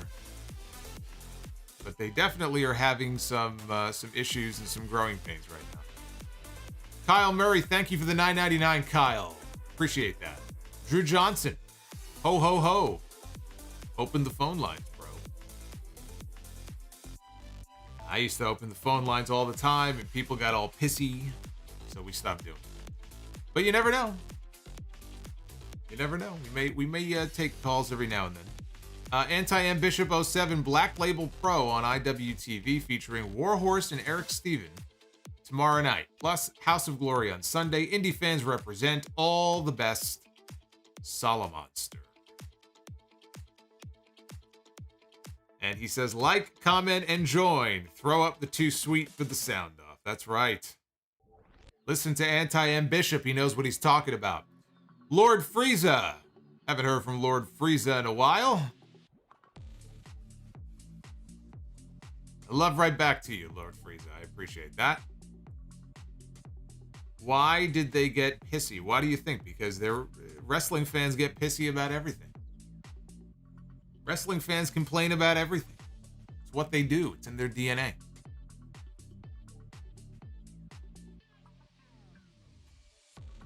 Bash. I can't speak for everybody else who dislikes Disco, but whatever it is about him that I don't like has nothing to do with AEW and has everything to do with the fact that he's just he just has awful, terrible takes. And I still remember the worst one of all is when, he went on this whole thing about how Brody Lee's widow and the family, they have to come forward and tell everybody what's going on and they're not being transparent. I'm like, who the fuck are you? Like, the fucking gall of this guy. That's when I knew the guy was a fucking clown. And absolutely nothing that he says should be taken seriously. He's a fucking idiot. Shaquille Oatmeal, would you say that 22 is Seth Rollins' best year pre-ACL? I think you mean post-ACL. He's having a hell of a year in the ring. Absolutely. And Shaquille says, buy, sell, rent. Best alternate entrance music. King of Kings for Triple H. Glass Shatters for Stone Cold or Hollywood Rock. Appreciate the content. Hashtag Summer of Solo. Yeah, it's the Summer of Solomonster. We're having a hell of a month on YouTube. We got a few days left. We're going to end this month on a high note. I love Hollywood Rock's theme. That Hollywood Rock with the guitar riff. Oh, what a great piece of music that is. EJ Slamp, I visited the Field of Dreams today on my last day of my trip. It's an amazing place. Field of Dreams is probably my favorite baseball movie. What is yours? Rookie of the Year. Rizzo with the 10 spot. I hope the new rumors are true that they are moving the draft until after WrestleMania. Allegedly, of course. Yeah, things are in flux right now as far as the draft is concerned. I know Fightful had that report about the draft being eyed for post-WrestleMania, which is really where it should be. Now it's a case from what I'm hearing where that may not necessarily be the case. It's just kind of up in the air right now. But to do the draft after WrestleMania, like within the first 2 weeks after Mania, is exactly the right spot to do it. Now, I thought this year they would want to do one sooner because Triple H might want to shake up the rosters to make it his own. But in a typical year, a draft should happen in the weeks after WrestleMania, not before Survivor Series. That never made sense to me. You do it after WrestleMania, almost like the season resets. The rosters reset. You get a fresh start. You start the cycle all over again. And then you build your programs throughout the year so that when you get to November, if you're still doing the brand supremacy stuff, at least it makes more sense because the people who are on Raw and SmackDown after however many months it is at that point, 9 months or whatever, might actually have some sense of brand loyalty depending on what brand they're on. So to do it after WrestleMania always made sense to me. Super Pony with the $4.99. What do you think of the idea of Drew McIntyre winning the titles of Clash and vacating the WWE title and having a tournament for it on Raw? Why would he vacate the title, though? That would be my question to you. If we were sitting in a booking meeting together and you proposed that idea, I would say, okay, why? Why? He's competing for the undisputed championship. Why would Drew McIntyre want to surrender the WWE title? Or why would WWE want him to surrender it? Now, the answer may be as simple as the networks, they want their own titles. USA wants a champion back on their show. Then you've got to come up with a reason to explain it. But, Drew McIntyre, if I'm him, I'm not going to want to ununify the championships that I just won. So, yeah, they'd have to come up with some kind of explanation as to why they're doing that. Him just coming forward to vacate it wouldn't make any sense to me. It would have to be some kind of directive from WWE management, and, this is not what I want, but this is how it has to be, and, whatever.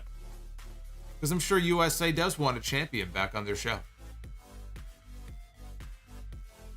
Darth Panic, can we get an F Disco super chat? We've got a disco one that pops up every now and then where he gets bashed in the back with a chair. I think by La Parka.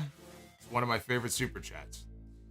KD with the $20. I'll chip in a super chat to get the Be the Booker segment. We all love that here. I don't know, man. It's not looking good. Fire Panda, thank you though, KD. Fire Panda, hey Mr. Monster, do you watch Reliving the War on Wrestling Bios? If not, you should watch it. He goes over the entire Monday Night War. It's about to hit Royal Rumble 98. I lived through the Monday Night War.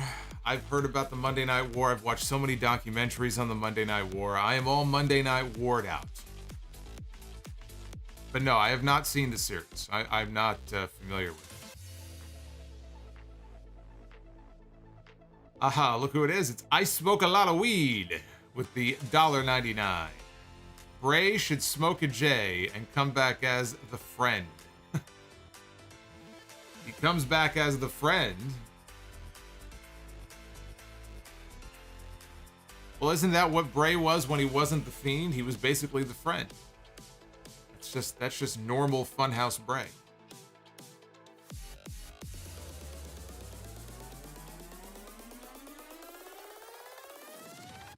I think if Bray comes back, I think he probably will want to reinvent himself, come up with something totally different that he hasn't done yet, some kind of new character, a new look. Yeah, the Fiend, I think the Fiend is done. I do think he'll end up back there, but I just think, I don't know, I can't just see him going back to the Fiend and just doing that again. I mean, played out. It's played out. They soured me on The Fiend. I'm done with The Fiend.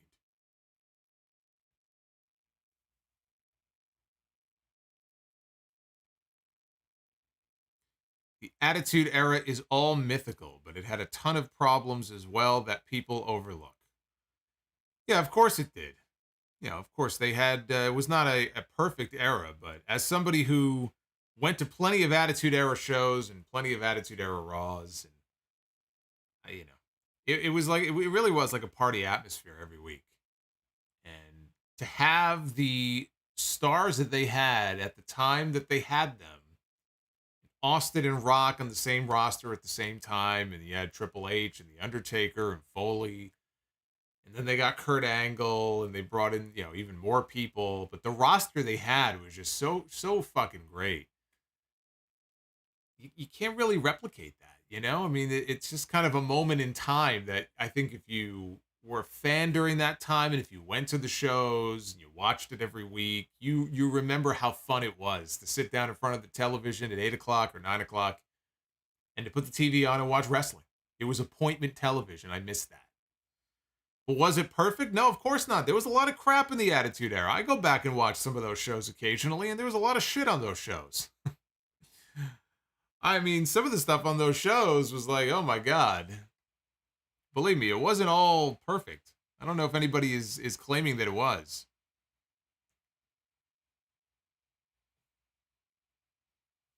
Drew Johnson, I'll do a $50 super chat if I can call in. We're not doing calls tonight. I might open the phone lines back up in the future. It would be a lot to get everything set up right now. I don't want to pause the stream to do that. It's a whole process in order for me to set that up. Joshua Edwards just won a Drew McIntyre card. Can I get a W? A 1-for-1 Drew McIntyre card? I don't know what that is, but congrats. I'm happy for you.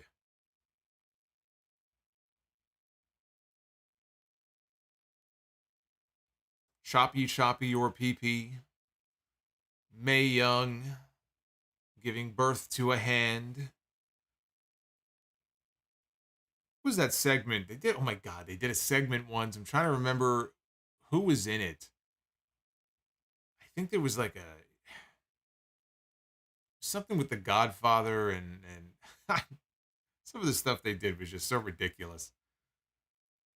The Brawl for All. Don't get me started. The Brawl for All. Well, I'll tell you what, BlissFan is nothing else if not consistent, because BlissFan has been saying for weeks now. In fact, I think BlissFan last week said that he would put money on it. That's how confident he is. That Bray Wyatt, as the Fiend, is going to interfere and get involved at Clash at the Castle. I don't see it. I don't think it's going to happen. BlissFan is convinced that we are going to get Bray at Clash at the Castle. Now, I would ask BlissFan, how is it that you are so confident? Are you just thinking that WWE has had this story in mind for so long, it's 2 years, that their long-term storytelling is that great, that they've just been waiting for the right moment to bring Bray back, and they're just going to resume the feud with him and Roman Reigns? Or is this just a gut feeling that you have? Because you seem pretty confident.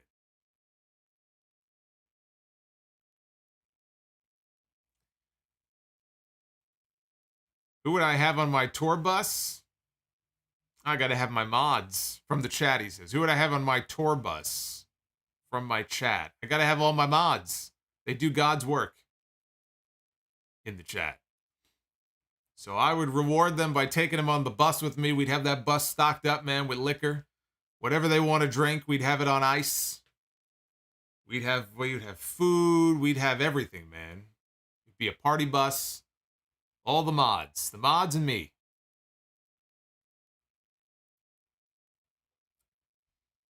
Drew Johnson dropping $50. He said, you know what? I'm going to drop 50 anyway, because I love you, Solomonster. He says, I did a $50 super chat anyway. Please bring back the phone call. Solomonster, you are the man. I don't know. Every time I bring back the calls, people complain. Oh, the calls are terrible. This guy's going on for too long. We already answered that question. I used to do the phone calls at the end, and I would see like 300 people would just vanish, you know?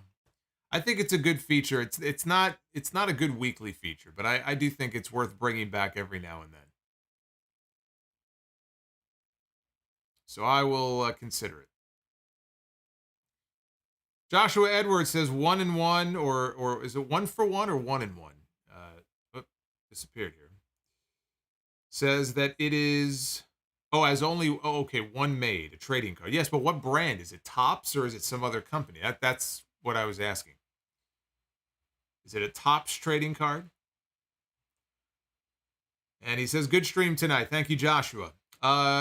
We have got Fire Panda. Solomonster, you have to watch the Reliving the War series. He goes really in depth into the war. I am all about the war. I will check it out, but I'm all about the war. I know all about it.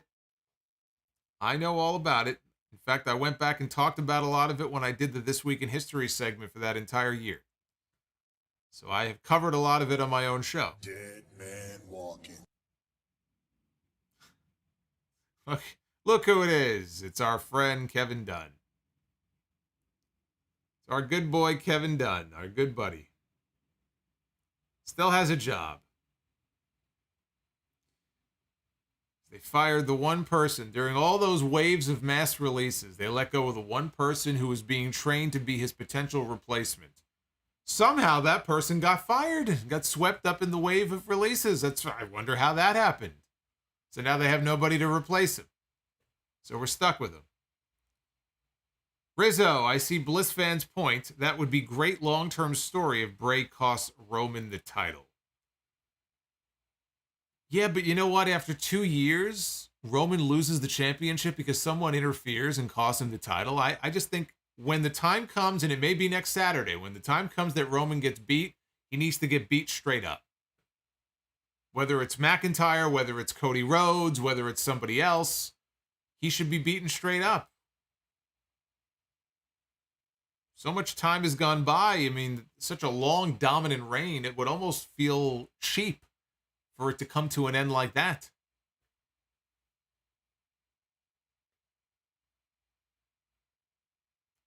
Let John Moxley know that Kevin Dunn is here. Hey, John. Hey, Mox. Kevin Dunn's here. Fuck Kevin Dunn. There you go. See, I knew he was going to say that. I knew he was going to say. He's off in the corner. I don't want to bother him. I try not to bother him during the streams. He's over in the corner. He's doing something. I don't know. He's bleeding all over the place. Leave him alone. He's always in a bad mood. Leave Mox alone. We've got Uffman Entertainment. I will bring the tacos and chips and salsa on the tour bus. Tripod, what happened to BB Bush? I felt like her story arc ended too early. I believe she passed away, right? Didn't she? I think she died many years ago. I believe she passed away.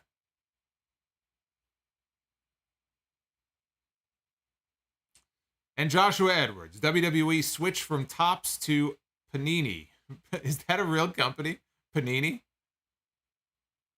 I didn't know there was a card company called Panini. I like Paninis. Haven't had one in a while.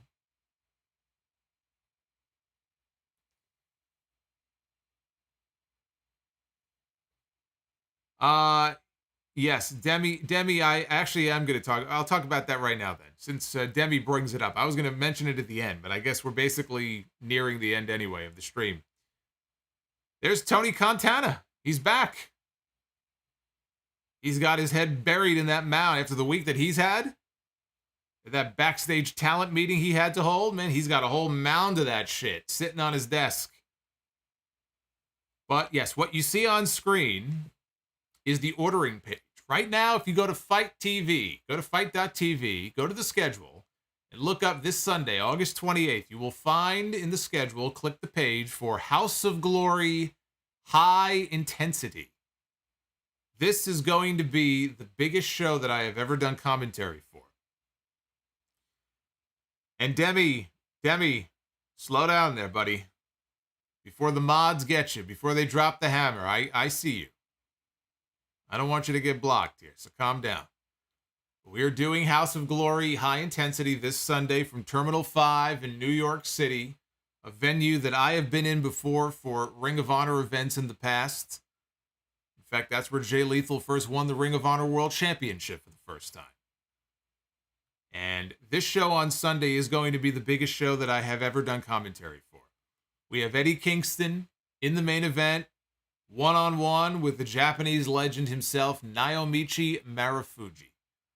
I still remember buying my ticket to a Ring of Honor show many years ago to watch Marufuji against Nigel McGuinness for the GHC Heavyweight Championship.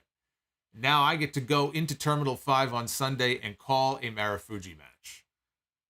So I am very excited about that. But you look at the rest of this card. We got Malachi Black one-on-one with the Amazing Red. We were going to do this match in December of last year. Red got hurt. 8 months later, we're getting it done. Brody King, the entire House of Black will be there. Brody King, one-on-one with Jacob Fatu. We're going to crown a brand new House of Glory World Champion. We've got Joey Janela coming in to challenge Charles Mason for the Crown Jewel Championship. We've got Low Key going one-on-one with Bandito, which is going to be fucking great. Up and down the card, and that's not even all of it. We got the Briscoes doing an open challenge for their House of Glory tag team titles. We've got a Battle Royal on the show. We got other things on the show. We got a whole card here. This is going to be just a tremendous event and the biggest event in Hog history. So I hope you guys will join. The countdown is on your screen. We are 1 day, 17 hours, and 59 minutes away. For only $20. 7 o'clock Eastern, Sunday night. And if you're at the building, if you see me, come on over and say hello. Hopefully I'll get to see some of you guys there.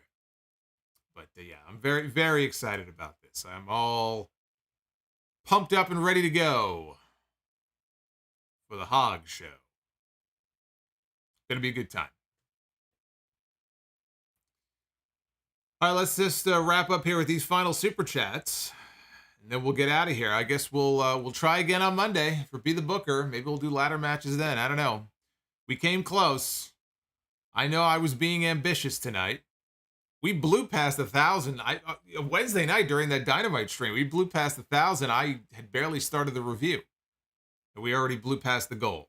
But it was not to be tonight. Near says, I had a nightmare that Vince and Johnny Ace are back. Well, that would be the stuff of nightmares. Ed Weber, no Hog, usually does a show once a month. We skipped July to prepare for the big show this month. But usually there's one big show every month. I don't have the details yet on the next show. I would imagine it will be in September, but I don't have the final date on that, so I don't want to say anything. But no, typically it is once a month. Thomas with the $2. I can't wait for Walter versus Sheamus. Darth Panic. Who would you pick to beat Roman other than Drew? I think KO should have a run with the belt. It works if he is going to become prize fighter Kevin Owens. It could work, but I want Kevin Owens and Sami Zayn to be tag team champions. This is not the time to do KO as the world champion. You got to do him and Sami beating the Usos for the tag team titles. That is the story that must be told. Turtlehead, burying the callers was always fun. Luis was my worst client, but I did miss him. Maybe bring it back for the big shows. Fire Panda says, if you like reliving the war, please let us know on one of the streams. And Joshua Edwards, what are you doing for your 15 year? Don't know. Usually I do a special stream. and we hang out and do some Q&A, and I don't know. I haven't even thought that far ahead with everything that's been going on. All the work I've been doing, I haven't even thought that far ahead. But the 15-year anniversary is coming up in November. So we'll have to figure something out. Maybe we'll do phone calls on there. Everyone's crowing about phone calls. We could do phone calls on the big anniversary show.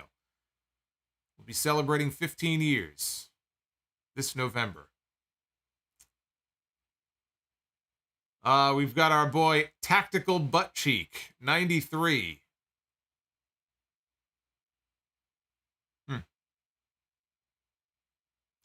In order to have a title on each show, they would have a ladder match with the titles hanging and have Roman and Drew each get a title. Yeah, I mean, there's always ways that you can separate the belts. I mean, that's not the issue. What I was saying is, if Drew wins the championship, it would make no sense for him to come out and just say, look, I'm going to hand this over.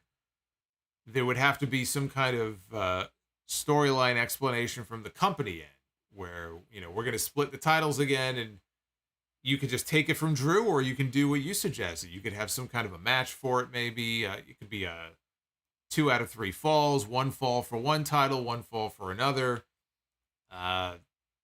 There's any number of matches that you could do. I just find it hard to believe those titles won't be split by the time we get to Survivor Series. If you're going to do Raw versus SmackDown champion against champion again, you need 2 champions, right? It only makes sense if you have 2 champions. So clearly they're going to have to split these titles again.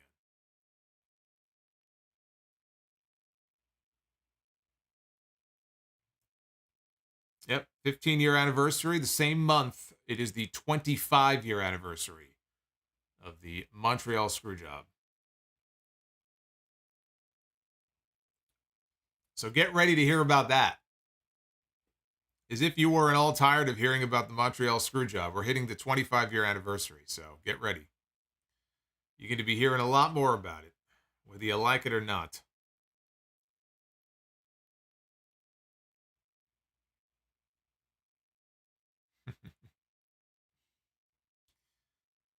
Rizzo, the $10 super chat.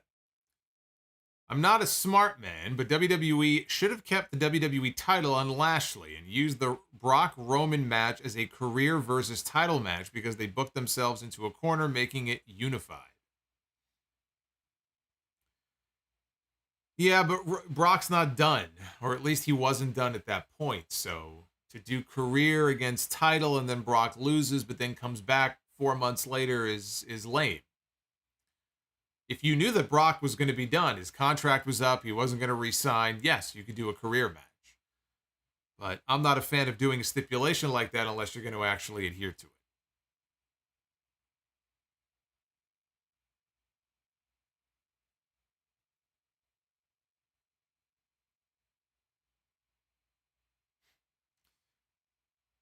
Tommaso Ciampa is fitting on the main roster like a round peg.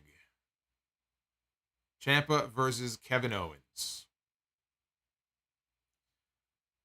Be a hell of a match. No doubt about it.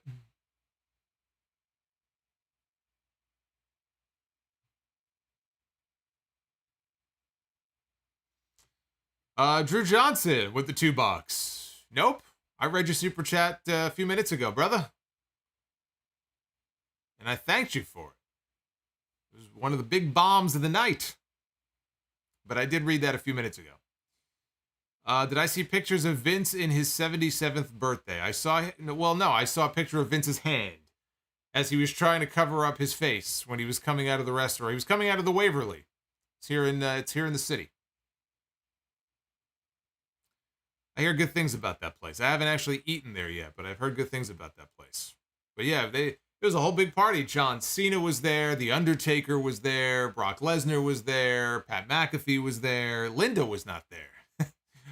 All these people were there except Linda McMahon did not appear to be there. There was some other woman who had a purse that she was holding in her mouth. Maybe the meal wasn't very good. She decided to eat her pocketbook. I don't know, but I I didn't get my invite. I'm very upset, you know? I mean, he knows I live in New York. I don't know where my invitation was. I love a good party as much as anybody. I don't know why I didn't get an invitation. I'm very offended.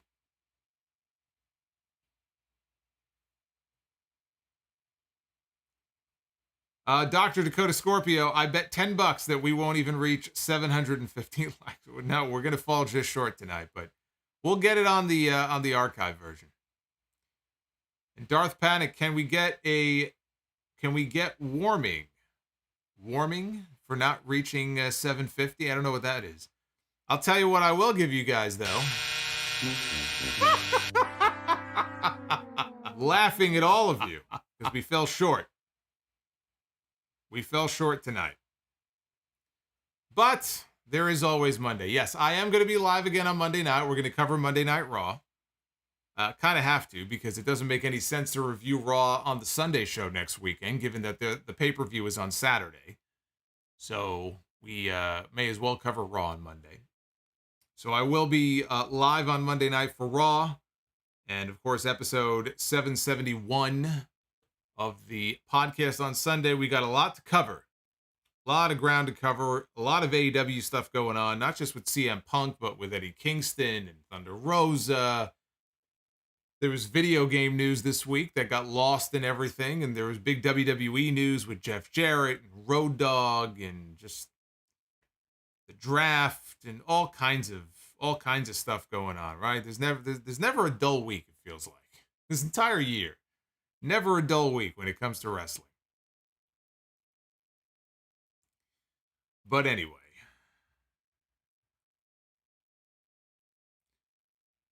Let me make sure I didn't miss anybody here. Drew is saying there was a $5 one that I missed. Was it before the big one? No, there was a 5 before the big one. I got that one. I definitely got it. I remember reading it. Rizzo, will there be no Friday review since SmackDown is taped, or could it be a prediction show? Plan right now is to do a stream next Friday, at least for SmackDown, and then we can do predictions on there. So I would say that's a pretty good plan. That's a pretty good plan right now. Again, as you guys know, if anything changes, follow me on Twitter at Solomonster. That's always the place to follow along. If there's any kind of announcement, I will let you guys know there. Ricky Edmond, thank you very much. Why did the guy couple decide to live in Michael's house in Halloween Kills? Because as I said the other night, the people in these movies are very, very dumb.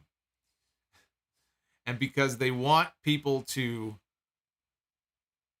fall victim to Michael and be slashed and sliced and diced, and they were the unfortunate victims in that movie. But the people in these movies are insanely stupid.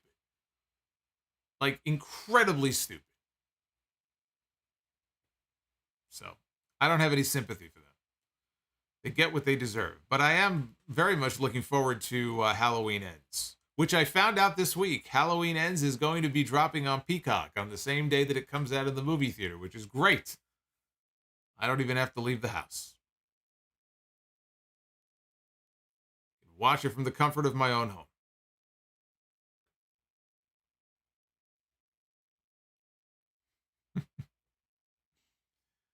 Oh, you're too much. All right, guys. Have yourselves a great week. Oh, Drew Johnson. I think Drew might get the last word with the $2. Maybe I am mistaken. Sorry, my friend. No need to apologize. I see your name. I read it automatically. I saw the small one before the big one. Oh, I should rephrase that. I saw the small super chat before I saw the big super chat. So I got you covered. I got you covered. Yeah, apparently. So people didn't know. Yeah, they made the announcement this week. Jamie Lee Curtis, they had her record a video. She put it up on her social media. And they said that it's going to be dropping on Peacock. Same day it comes out in theaters, October 14, which is a Friday, I believe. So I'll be streaming that night, I guess. I won't even be able to watch it when it comes out. But I am looking forward to the movie. All right, have yourselves a great weekend. This is a busy one for me. Big podcast, big hog show. Tune in, Fight TV, Terminal 5. Tickets still available if you want to actually come out to the show. And we'll be back live on Monday night. Fire Panda! Thank you! Thank you, Fire Panda. I'm feeling the love from Fire Panda tonight. You are the king of the Super Chat, the king and queen and court jester and everything in between. The prince of the Super Chats tonight. I love you, brother. All right. Have a good one. I'm out of here.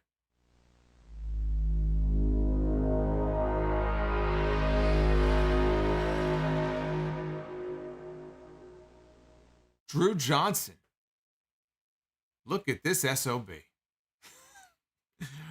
Right when I hit the button to get out of here, I see Drew Johnson just dropped another $50 Super Chat bomb. Just dropped it right in my lap like a Molotov cocktail. Just threw it right through the window. It landed in my lap. Drew Johnson, go out with a bang. Thank you for everything that you do. Drew, you are the man. There's Vince McMahon on the screen. We get the big Vince gulp every time we get that $50 drop. I love it. Love it. Love it. You know why I love it? I'm the Solomonster, damn it. Damn right. Damn right. Don't you forget it. All right, I'll see you guys next week. Have a good one.